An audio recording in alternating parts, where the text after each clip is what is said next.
If you're truly human and you truly lead with a human connection, you don't have to sell as much. You just connect, and people love to work and partner with folks that they connect with. I think a lot of leaders think they have all this authority because of title, structure, or chart. And to a certain extent, they have some authority. But ask any leader who has identified a person that they want to get rid of or fire, and all of a sudden, they don't have very much authority because it takes 6, 9, 12 months even to do that. Even as a leader with so-called authority, you'll be much more effective if you have a mindset of, I need to lead through influence. And that learning happened for me at Boeing, having gone through the mud and the challenge and then coming out the other end and having people help guide me to a more strategic, more influential, better place was the foundation. So now I'm able to carry those failures and successes and all the different levers and personalities of all the different people that we worked with in those 300 folks and beyond.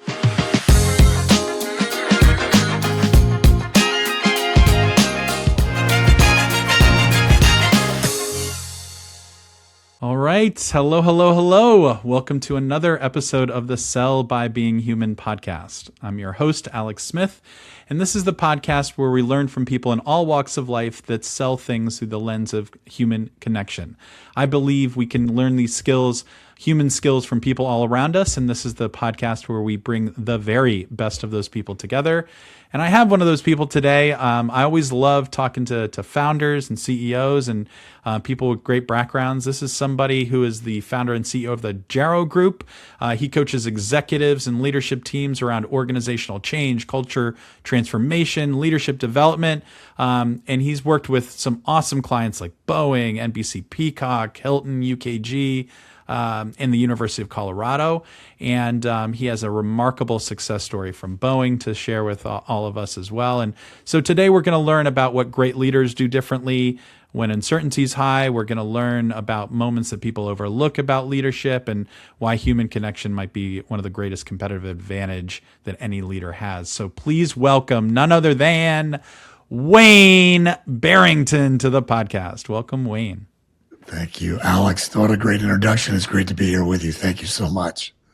Yeah, absolutely. Wayne, we talked before the call about, how you get into, executive coaching and consulting, business consulting, working for Boeing, and really excited to just open the lens into, your conversations at an executive level of what you notice that maybe a lot of consultants may miss, and how you connect with teams. Like a lot of times people that are maybe not the easiest to open up to, let's just say at times, or that can be the case, right? So, but Wayne, before getting in, we talked a little bit about this and your approach and how it's uniquely different maybe than many executive consultants out there focusing on the person and who they are. But when you think of the term sell by being human, right? And you think about that and what you do every day. What does that mean to you, to the work you do, and what do you think of when you hear someone say that? Yeah, I love that question.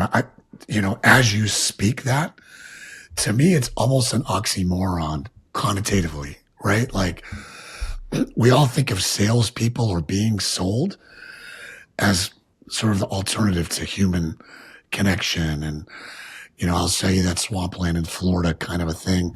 The used car salesman that I just bought a car from last month, and it was the worst experience I've ever had. It was not human at all.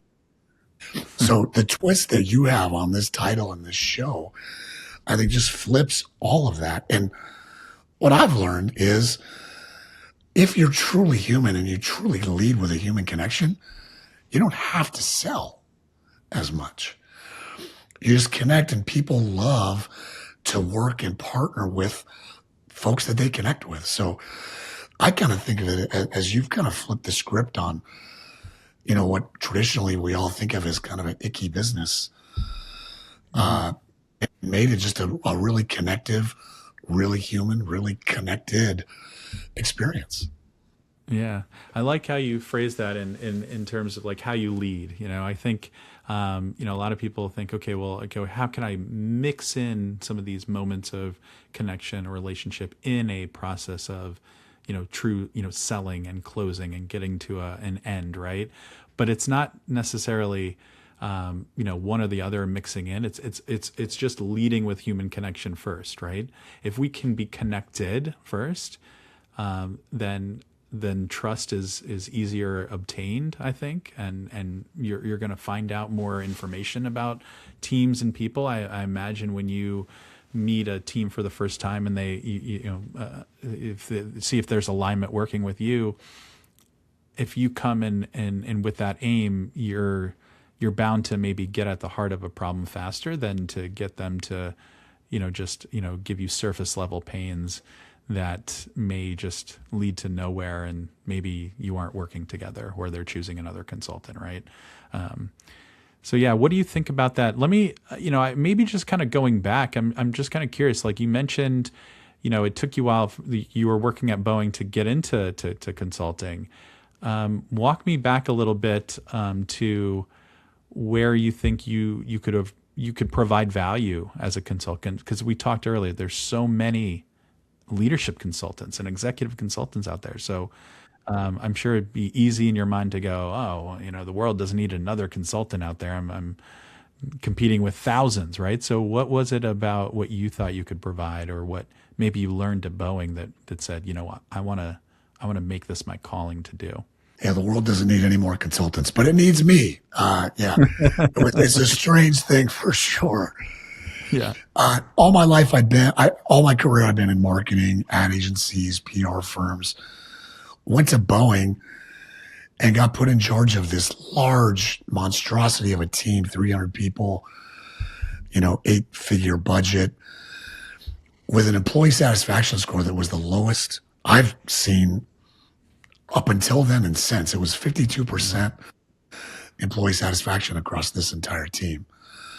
We wound up turning it completely around, 90% employee satisfaction, all kinds of awards, basically moving it from an order-taking system to a strategic advising function, like a marketing asset, as opposed to just a function. And I wound up being invited to speak at some conferences in that industry, not the aerospace industry, but it was creative marketing conferences. Mm-hmm. Mm-hmm. And through speaking at some of those conferences, I just thought I was speaking to people, telling that story. People came up to me after the talks and said, "Can you do that for us?" And I thought, well, let's talk. Let me chat and see how I might be able to help you. And that kept happening. So it wasn't that I had this grand vision that the world needs another consultant and it's me, but it just, through osmosis and through, I think, the human connection of the storytelling and the results and the brand of Boeing and all of that, and my funny, maybe that, yeah, it just became. And then 2020, it was time to go do this full time. And so that's what I've been doing, the same thing with, the clients that you mentioned and more, and just loving every minute of it. Yeah.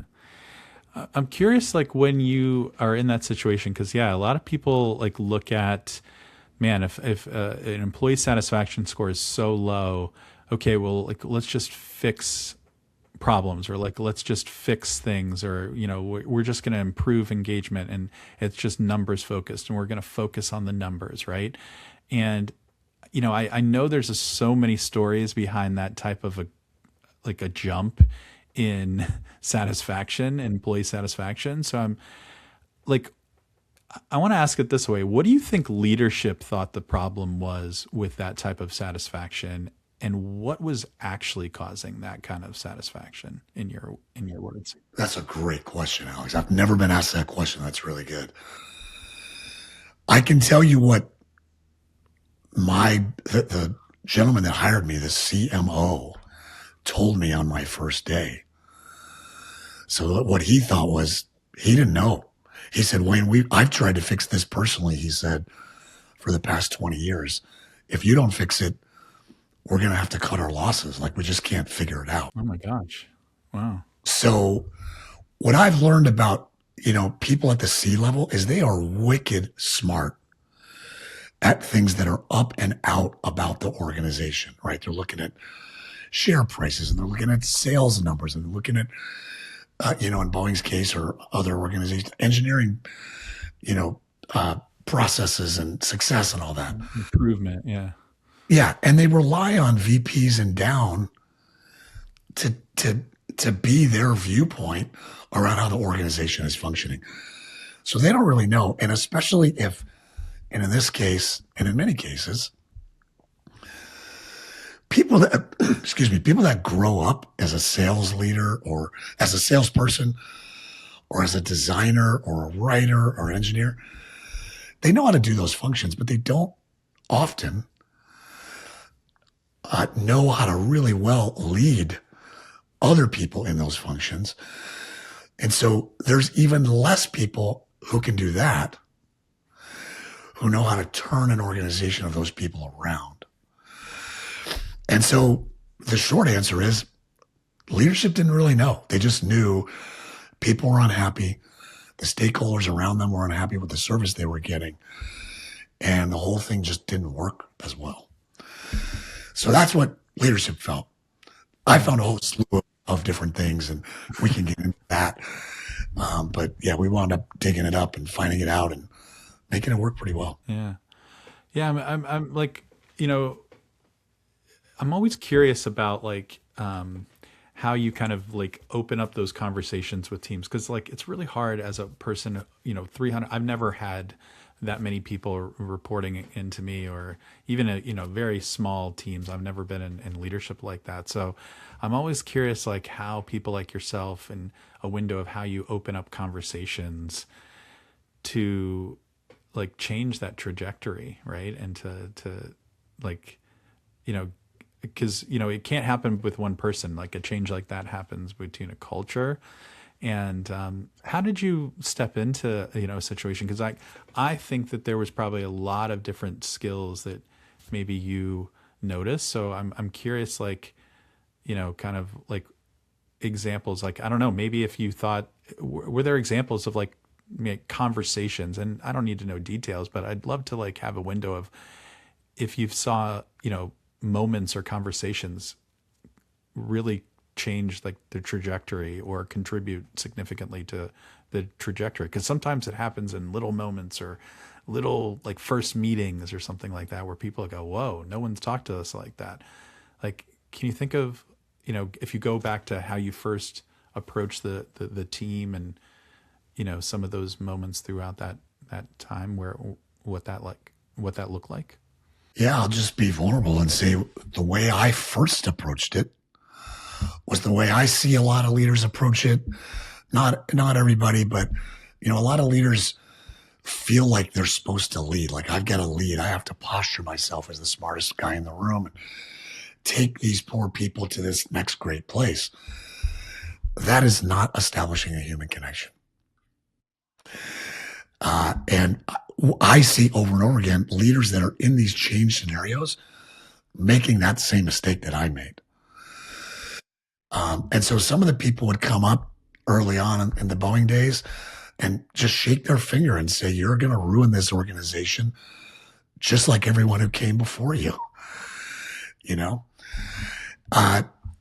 When it pivoted was when I started paying attention to my top leaders who were trying to say, Wayne, you need to shift your ability to connect so we can bring these people along. You can't just pull them along. They've got to want to come along. That's exactly what we work with our clients on now. It's all about, you have to connect first. May or may not know, your folks may or may not know this. Harvard Business Review in the early 2000s, in one of its articles, said that 70 to 80% of corporate change in America fails to achieve its objective. I think it was 3 years ago, just 3 years ago, Boston Consulting and McKinsey estimate that failure rate is closer to 90%, especially in tech transformations. And what are we all doing but tech transformations? So almost all the time, we don't live up to the goals that change intends to set out for us in corporations. Why is that?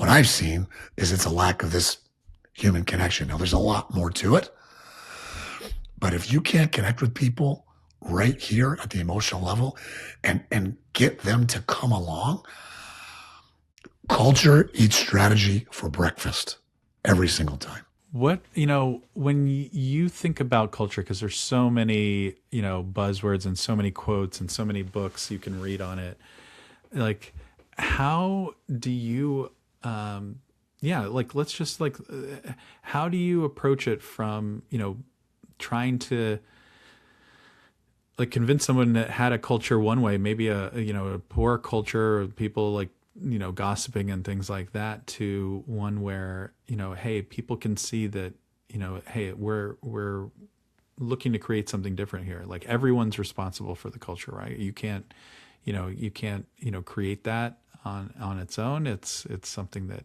happens. But how do you, how do you go into organizations to approach it from, a lens of, hey, this is, we're going to get to know each other as people. Like, is there strategies, there's the things that you do? I'd be curious, like, how you even maybe work with like new clients in that, because you have to create a culture in a team setting when you're trying to go through a change project with an executive team. So is there any through lines there? Yeah, I as you asked that question, I think there's a key through line that starts the first time that I have a conversation with a prospect, with someone, with a leader who is trying to figure out, Mm-hmm. maybe their team is taking too many orders and they want to be more strategic, or the leader doesn't feel like they have time to lead and they want to find the space to lead again. That culture building between the two of us sets the stage for their ability, for our ability, for their real ability to execute that on a broader scale. And I think it starts with exactly what, this podcast talks about, being human, finding those places for human connection. Because what my job is when people are on a path and they just keep going down that same path and keep going down the same path and maybe tweak the path a little bit, and the culture still isn't changing the way they want to. My job is to help them see what some people helped me see back at Boeing, which is, hey, the definition of insanity is to keep trying the same things over and over and expect different results. And most people won't really shift how they function unless they really trust the person who's sort of advising or guiding or giving them feedback. That's true one-on-one, and that's true in the millions. And so it's really important up front, as I start an engagement, that I find out a way to meet the person where they are. And then we start from there. That concept is exactly what people told me early in my leadership career, and I dismissed. No, I'm the smartest. My job is to, no, right? Like, there's this fictitious movie leadership thing, I think. I don't know. Maybe I'm the only one that does that, or did that. But that human connection, one-to-one or one-to-many, is the place that it all starts. Yeah. I almost, one of the reasons why I was interested to talk to you is because of that, that way that you influence, like the way that you get people to buy in. Cause like they've tried a lot of things before you come in, right? So you're not coming in to say, do it this way, do it my way. This is what you're doing. Like, that's not what a consultant or a coach does. And there's different things that coaches use, but I'm almost looking at it like, the difference of influence and authority. All these people that you're talking have tons of authority, right? And like you're not in their business. Like, who the hell is Wayne? Like, who brought this guy in? Why do we have to listen to Wayne? You're coming in with zero influence, maybe only a little bit, just because maybe an executive or the person that did bring you in, it's like, okay, well, we know that, we trust in that person, or that we have to, or maybe it's like they're begrudgingly going to this thing because, someone at a very high level said, we're going to hire you, but you're coming in at very little. But at the end, you get a ton because you're meeting people where they are. Whereas the balance is off. They have all the authority. They could just say no. They could say, hey, this isn't working. This guy Wayne's not working for us. So we got to kick him out.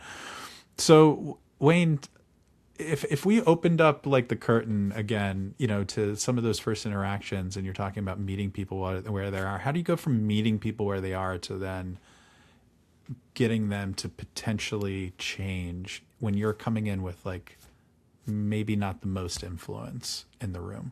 Great question. Yeah, no, that's awesome. It's really insightful because that's exactly the situation. I think a lot of leaders think they have all this authority because of title, structure, and org charts. And to a certain extent, they have some authority. But ask any leader who has identified a person that they want to, get rid of or fire or whatever. And all of a sudden, they don't have very much authority because it takes 6, 9, 12 months even to do that. So even as a leader with so-called authority, you'll be much more effective if you have a mindset of, I need to lead through influence.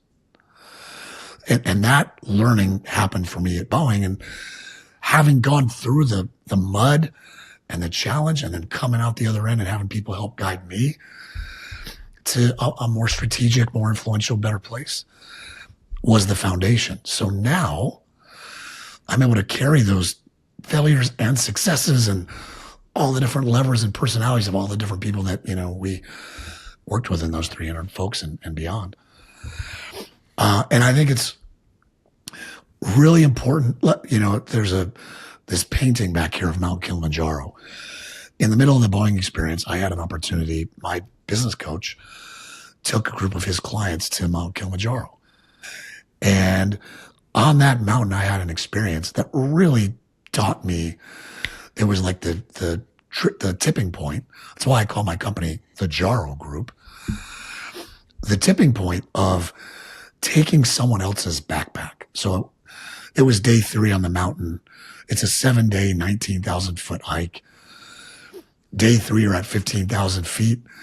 And I turned to my friends and said, guys, I think like we overtrained. Like I feel like Superman. Don't you feel awesome?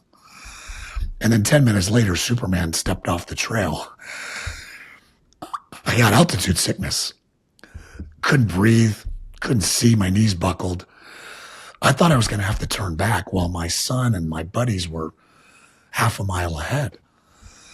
I didn't know what I was going to do. Before I don't know where he came from, but the head of the guide service that was responsible for taking us up the mountain appeared in front of me, seemingly out of nowhere, and said, Wayne, give me your backpack. He took my backpack and put it on top of his backpack. He gave me his water, and he said, just follow my footsteps.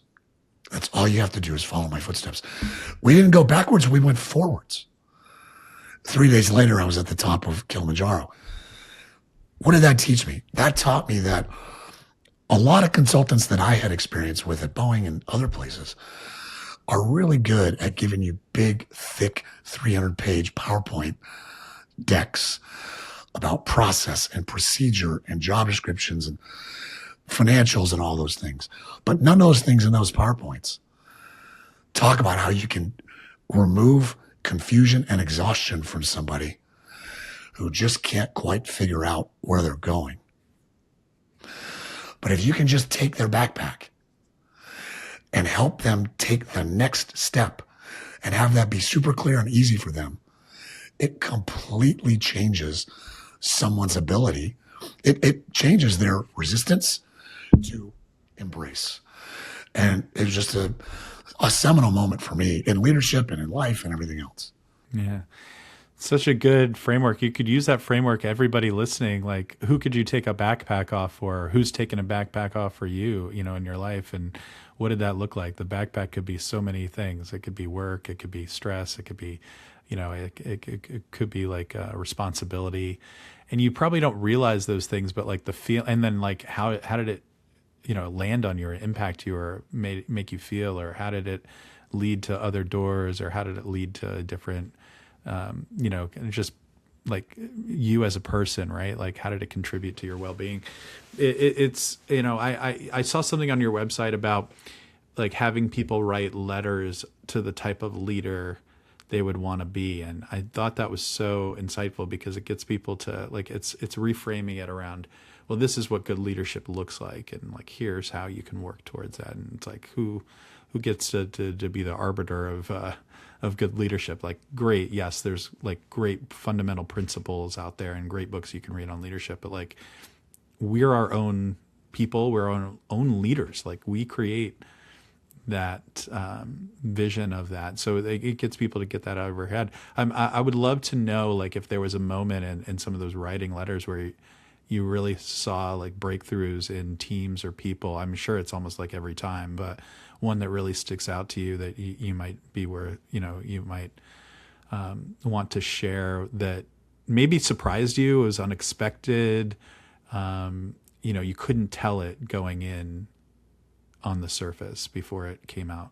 Yeah, there was, I mean, we've had clients that never thought they would, a lot of people that get to a VP level or SVP level can fall into the trap of feeling like they've tapped out, like they've elevated their careers to the point where the next step is like a C level. And sometimes a C level feels really unapproachable to a lot of people.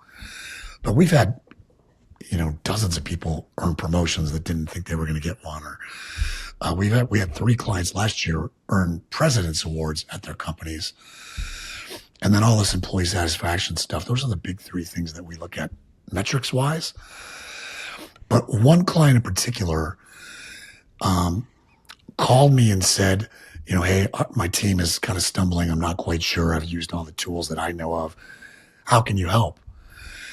And we had him write this, who's the leader you want to become? And through that process, he learned that, well, what he told us was his team was known for being unkind. Because these creative teams, a lot of these creative teams are at the bottom of just an avalanche of project requests, last minute project requests, salespeople and other people saying, just do it, you know, make it purple, not blue, you know. And creative people had a lot of pride in what they were taught to do and their expertise. So they're at the bottom of this avalanche of these requests. And when you're just trying to survive every day, those requests build up. You get altitude sickness, right, at work. And when you're just trying to survive, you can maybe not be as cordial. So his team was known for being unkind. So as we were going through the process of writing his leader he wants to become, one thing that we uncovered is he was known for being unkind as well. Because a lot of leaders try to be the protector of their teams. And mama bears and papa bears aren't the nicest when their cubs are threatened. And so he had that realization and went to work on absolving and resolving that. And he's one of the ones that won one of those President's Awards, you know, just last year, just a couple of years later. So it can be a massively, you had a guest on a recent episode talking about self-awareness is the key. That's it. Yeah. Right. If you can create that self-awareness without, this is the most critical part, without judgment of yourself. If you can look inside and go, okay, what am I doing well? What do I want to shift? We call it superpowers and kryptonite. How do I want to get rid of the kryptonite or bring that down a little bit? A lot of us are preconditioned to feel badly about ourselves if we look at those things that I don't do very well. If you can just set those things aside without judgment, just like there's a glass of water on my desk, then you can really evaluate how you're going to evolve that kryptonite back into a superpower. And that's the big key that we try to help people do. And once we can help them see that that's really the only way to do this. Because if you're constantly judging yourself in the negative, you're stepping into kryptonite. You're bringing the kryptonite. You're paralyzing yourself from progress. So once you can do that, it really opens up the universe of possibility. So well put that, with like we've had a lot of people talk about self-awareness, but you add a little bonus to that, in that without judging yourself for that, that kryptonite, the thing that you can't do well, because there's all of us have those weaknesses, and some of us are like, okay, we'll just like I there's things that I have just keep messing up, and you're like, how is this? And I struggle with, like, I care about it, I try to address it, but I almost like just get mad after the fact, after they happen, or upset, and and I can't, and I'm judging. I'm like, why am I such an idiot? Why am I so dumb? But I'm not able to do that last part, which is like, okay, like, just set it aside, not judge yourself for it. Just, it is what it is. It happened. Like, how can we adjust? What like, it doesn't say anything about us, as people or whatever. So I think that's so powerful. I just, I always think, for people doing it, there's like, it's hard for execs to admit, that those things, like, are weaknesses, or I'm unkind, or someone has to bring that out. So, at an executive level, like in your sessions, like, how do you get people to be vulnerable and admit certain things? Like, because I know that comes with a lot of trust in you.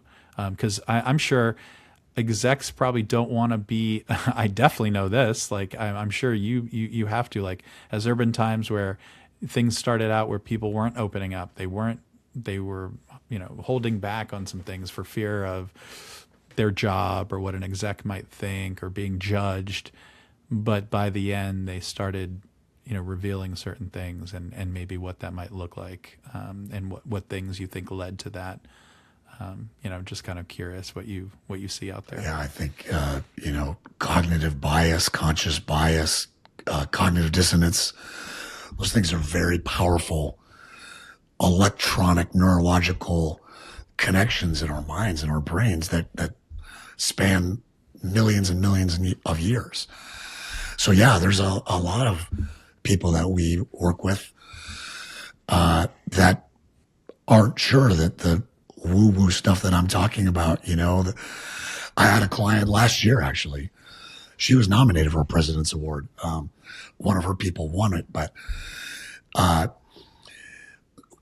in one of the first conversations I like to have with clients is, what we're going to work on is shifting your employee satisfaction, or shifting your order taking to strategic. It can't be the same way you've always done it. And what most people do is they look above the waterline. If you think about an iceberg, there's kind of three layers. If you think about a concept called systems thinking, and the first layer is above the waterline, is outcomes. Most leaders look at things they can see and touch and feel to determine whether we're on the right track to success or not, and then use those metrics to determine the change path. Well, actually, if you go all the way down to the bottom of the iceberg, what's at the core of organizations and how they function is not the metrics. It's the people that do the work that create the metrics. So what's going on inside people? That's the core. And really, the root of that is their beliefs. So what do people believe about you as a new leader? What do people believe about change at this organization? What do people believe about the person that just got promoted, or the type of people that get promoted, or whether leadership pays attention to employee surveys? Like, those belief systems stem from a lot of different things. Most leaders don't want to deal with that. They call it babysitting, or they think it's babysitting. That's their problem, not my problem. My problem is the metrics. But if you overshoot, or if you ignore the beliefs, it's going to be very challenging. I had a leader last year. Every time I ask for a testimonial, a referral, she gives it. She's very generous with that now. But she told me in the middle of our work last year, I almost fired you after you started talking about that woo-woo belief stuff, because I didn't understand, So that's the thing that we see the most, is a lot of leaders are conditioned to look at the outcomes, look at the metrics, look at the things that they get, sort of beat up to report on. Mm-hmm. But if you ask any team, any individual on any team about a leader that they feel like is either working or not working at successful change, they'll talk all day about the intangibles and not about the metrics.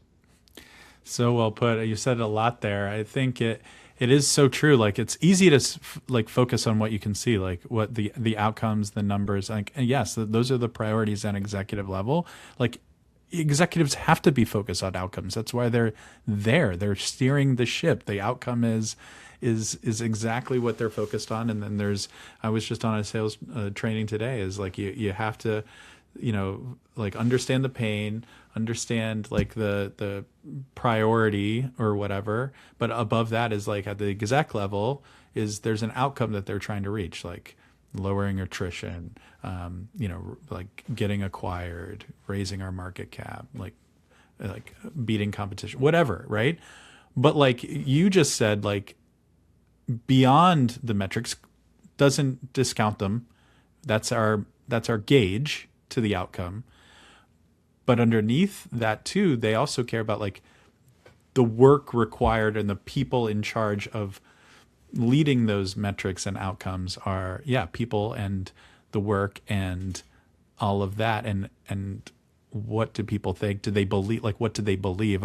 Like when you said like, if we had that client you're talking about that gives the testimonials and she was almost ready to fire you, like, what do you think that like the switch was for her to say, oh, I get it now. To say, yeah, these are people. Like some of those questions I think are powerful. Like, what do people believe? Because if people don't believe, like you like if a company hires you and just you come in and people aren't really engaging or talking, I imagine you probably personally like, yeah, money is nice, but like, what's the point of your time's probably worth more than going into that. I mean, maybe that's happened. Maybe you've gone into companies where it just wasn't a fit and you didn't know that until coming in.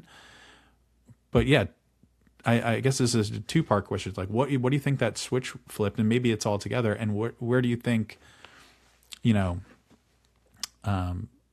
maybe people miss the most when they're not like really concentrating on people? I think the switch flip is a couple of things. The foundation of it is people who have even a 10% desire to actually shift how they work, right? If people are fully convinced that they're doing everything the right way and they want to do it themselves, that's great. You don't need somebody like me and go do your thing. They usually don't sign on, so we don't have much of that. So that first layer is that 10 to 80% desire to make some kind of a shift as a leader. I think the second thing that's really, it matters to me, and I've heard from our clients it matters to them too, is that I talk about and I try really hard to exhibit the concept of no judgment. Like, I'm not going to judge you if it takes you 6 weeks to do your leader you want to become manifesto, even if you told me you'd do it in a week. I know life happens. I know things happen. My job is to kind of keep this going, but it's not to criticize and condemn you for that. So completely taking that judgment out from me to them, I think helps them believe that you can function at a level that is pretty successful without judging yourself and others. And then the third thing I think is clients will tell me, gosh, you just have a way of breaking these things down or asking me a question that I just haven't experienced before, haven't heard before. It didn't quite strike me quite like that before. So I think those are kind of the three layers. And sometimes I can see it in the moment, and other times I can't, and they tell me later, Yeah, that's cool. I know, we could talk so long, Wayne. I think, what you just said around belief and, like that framework around, at the end of the day, like you could have on the outside an executive saying all the right things and maybe even doing some like positive things, but you never know sometime, like, like, I don't know, there's that phrase, perception is reality. Like Well, everyone's perception's different, right? And so like your perception, we're like, oh, everything's good. Like the numbers are good. The, the, the maybe even feedback from surveys is good, but like underneath it, people are like protecting their jobs, like talking, negative like behind closed doors, overworked and not saying anything because they want to keep their jobs. And so it's really tough, like when I always feel for like our, chief HR officers, and they're looking at these employee engagement surveys like with a fine tooth comb. And I'm like, man, like, that's hard to be like totally, 100% transparent or get the best info because you're trying to fill that out in the middle of already busy day. And, I don't get any, like, I could fill it out or not. Life is going to move on. No one's making me fill it out. But that's a lot of decisions I think are made on that. And, probably some of them are very valid and nothing against, culture surveys are very useful. But like, if you don't feel that intention of people wanting to meet you where you are, knowing you, it's very easy to fall into the trap of like not getting the most real information. That's just making what we feel like what I take from what you just said. I don't know what you think about that. 100%. Employee surveys are really important, and you have to simply look at them as a snapshot, identify one or two or three key points, and move on.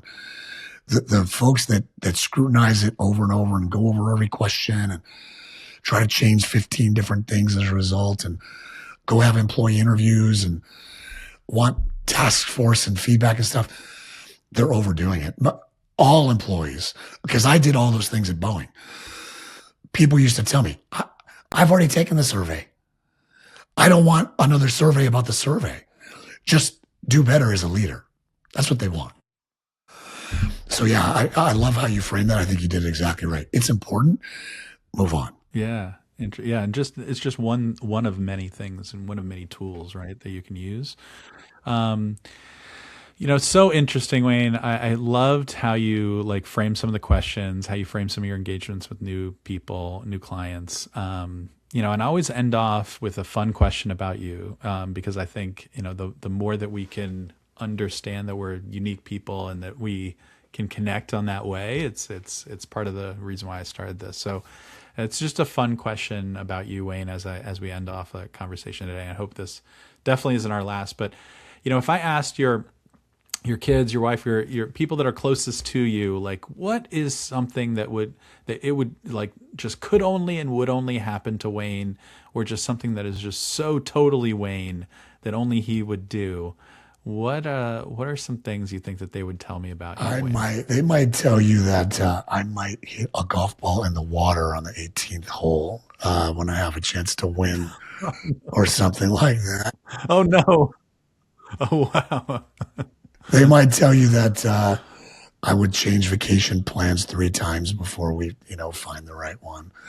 My mind is just constantly going and shifting and exploring and trying to get better. And I talk about superpowers and kryptonite. Superpowers are your strengths. Kryptonite's just the strengths on steroids. So my strength of sort of visionary thinking and all of that sometimes can cause me to lose concentration at the point of striking a golf ball and it goes in the water, or looking at 4 different vacation spots and not being able to decide which one. So that might be what they would say. Oh my gosh.